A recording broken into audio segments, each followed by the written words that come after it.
ପରିଚୟଟା ଦିନ। ମୋ ନାଁ ସନ୍ତୋଷ କୁମାର ଲେଙ୍କା, ସାନଖେମୁଣ୍ଡି ବ୍ଲକର ସଭାପତି ଅଛି ଏବଂ 61 ନମ୍ବର ଜୋନ୍ର ମଣ୍ଡଳ ସଭାପତି ଅଛି ଭାରତୀୟ ଜନତା ପାର୍ଟିର। କ'ଣ କହିବା, ଆଜି ରାଜସ୍ଥାନର ମୁଖ୍ୟମନ୍ତ୍ରୀ ଆସିଥିଲେ, ଆମର ସାନଖେମୁଣ୍ଡି ନିର୍ବାଚନ ମଣ୍ଡଳକୁ ଆସିଥିଲେ। ଜଣେ ମୁଖ୍ୟମନ୍ତ୍ରୀ ହେଲିକପ୍ଟର ଆସିଥିଲେ, କିନ୍ତୁ ଯେଉଁ କମ୍ ଲୋକ ହେଲେ, 2 ଲକ୍ଷ ପରେ ଭୋଟର ଅଛନ୍ତି, କିନ୍ତୁ ଏତେ କମ୍ ଲୋକ କାହିଁକି ହେଲେ?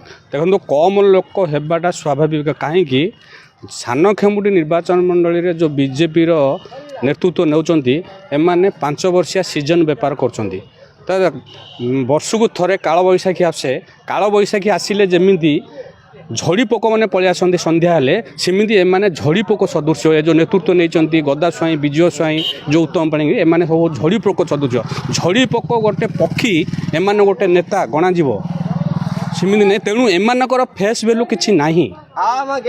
ମୁଖ୍ୟମନ୍ତ୍ରୀ ଆସିଛନ୍ତି, ଯଦି ଦେଖିବା ବିଜୁ ଜନତା ଦଳର ମାନ୍ୟବର ମୁଖ୍ୟମନ୍ତ୍ରୀ ନବୀନ ପଟ୍ଟନାୟକ ଆସିବେ, ତାହେଲେ ଚେୟାରର ଫାଙ୍କା ପଡ଼ୁନି, ଲୋକମାନେ ଠିଆ ହେଉଛନ୍ତି, ବସିବା ପାଇଁ ଜାଗା ମିଳୁନି। କିନ୍ତୁ ଏତେ ବଡ଼ ଗୋଟେ ମୁଖ୍ୟମନ୍ତ୍ରୀ ଆସିଲେ ମଧ୍ୟ ଲୋକ ଆସିଲେନି। ଏତେ ବାହାସ୍ପଟ ମାରିକି ମଧ୍ୟ କହିଲେ, ରାଜ୍ୟ ସରକାରଙ୍କ ଉପରେ କହିଲେ ଏବଂ ଗଞ୍ଜାମ ଜିଲ୍ଲା ବିଷୟରେ କହିଲେ। ଏସବୁ କିଛି ପ୍ରୋବ୍ଲେମ୍ ପଡ଼ିବ କି ନା? ଏଇସବୁ ପବନ ମାନରେ ଏଗୁଡ଼ା ସବୁ ପବନ ମାନ, ଫୁଙ୍କା ଟାଣ କାମ କମ୍ ଏମାନଙ୍କର। ତେଣୁ ଏମାନେ ଖାଲି ସିଜନ୍ ବେପାର କରୁଛନ୍ତି। 5 ବର୍ଷିଆ ଯେଉଁ କେନ୍ଦ୍ରରୁ ପଇସାଟା ହେଉଛି, ଷ୍ଟେଟ୍ ନେତୃତ୍ୱ ଆଉ ଜିଲ୍ଲା ନେତୃତ୍ୱ ପ୍ଲସ୍ କନଷ୍ଟିଟ୍ୟୁଏନ୍ସି ନେତୃତ୍ୱ, ଯେମିତି ଏମାନେ ଭାଗ ବାଣ୍ଟିକିରି ସ୍ତର ୱାଇଜ୍ ପଇସାଟା ନେଉଛନ୍ତି। ଏମାନଙ୍କର ଭାରତୀୟ ଜନତା ପାର୍ଟି ସାନଖେମୁଣ୍ଡି ନିର୍ବାଚନ ମଣ୍ଡଳୀରେ କେମିତି ପ୍ରୋଗ୍ରେସ୍ ହେବ, ଆଗକୁ ବଢ଼ିବ, ଭବିଷ୍ୟତରେ ବିଧାୟକ ପ୍ରାର୍ଥୀ କେମିତି ଏଠି ଜିତିବ, ସେମାନଙ୍କର ଚିନ୍ତାଧାରା ନାହିଁ। ଏମାନେ ସବୁ ପଇସାର ଚିନ୍ତାଧାରାରେ ଅଛନ୍ତି, ପଇସା ନେବା କେମିତି, ଏ ଚିନ୍ତାଧାରା ଅଛନ୍ତି। ଆଉ ଭାରତୀୟ ଜନତା ପାର୍ଟି 7 ଜନ୍ମ ମରିକିରି ବଞ୍ଚିଲେ ମଧ୍ୟ ସାନଖେମୁଣ୍ଡି ନିର୍ବାଚନ ମଣ୍ଡଳୀରେ ଭାରତୀୟ ଜନତା ପାର୍ଟି ବିଧାୟକ ପ୍ରାର୍ଥୀ କେବେ ଜିତି ପାରିବନି। ଏ ମୁଖ୍ୟମନ୍ତ୍ରୀ ଯେ ଆସିକି ଏତେ ଜିନିଷ କହିଲେ, ଏତେ କଥା କହିଲେ, ସେସବୁ କ'ଣ ପ୍ରଭାବ ପଡ଼ିବ ଭାବୁଛନ୍ତି? କିଛି ପ୍ରଭାବ ପଡ଼ିବନି। ଏଇଟା ଧୂଆଁ ବାଣ। କାହାର? ଏଇଟା ଭାରତୀୟ ଜନତା ପାର୍ଟିର ଧୂଆଁ ବାଣ। ଏ ଯେଉଁ ଆମର ନେତୃତ୍ୱ ନେଇଛନ୍ତି ଏବେ ଭାରତୀୟ ଜନତା ପାର୍ଟିର ବିଧାୟକ ପ୍ରାର୍ଥୀ ଅଛନ୍ତି, ଇଞ୍ଜିନିୟର ପଦପତି, ମୁଖ୍ୟମନ୍ତ୍ରୀ ଆଇଲେ ସେଇଟା ରାଜସ୍ଥାନରେ ପ୍ରଭାବ ପଡ଼ିବ, ଓଡ଼ିଶାରେ କ'ଣ ପାଇଁ ପ୍ରଭାବ ପଡ଼ିବ? ନବୀନ ପଟ୍ଟନାୟକ ଯଦି ଆସିବେ, ଏଠିକି ମିଟିଂ କରିବେ, ଲୋକସାଧାରଣଙ୍କୁ ହାତ ହଲେଇବେ, କିଛିଟା ମାର୍ଗଦର୍ଶନ କରିବେ, ହେଲେ ପ୍ରଭାବ ପଡ଼ିବ ଏଇଠି। କିନ୍ତୁ ରାଜସ୍ଥାନ ମୁଖ୍ୟମନ୍ତ୍ରୀ ଏଇଠିକି ଆସିକି କହିଲେ, ତାକୁ କିଏ ଜାଣିଛି ନା ଚିହ୍ନିଛି? କେତେ ଲୋକ ବସିଥିବେ ଆଜି?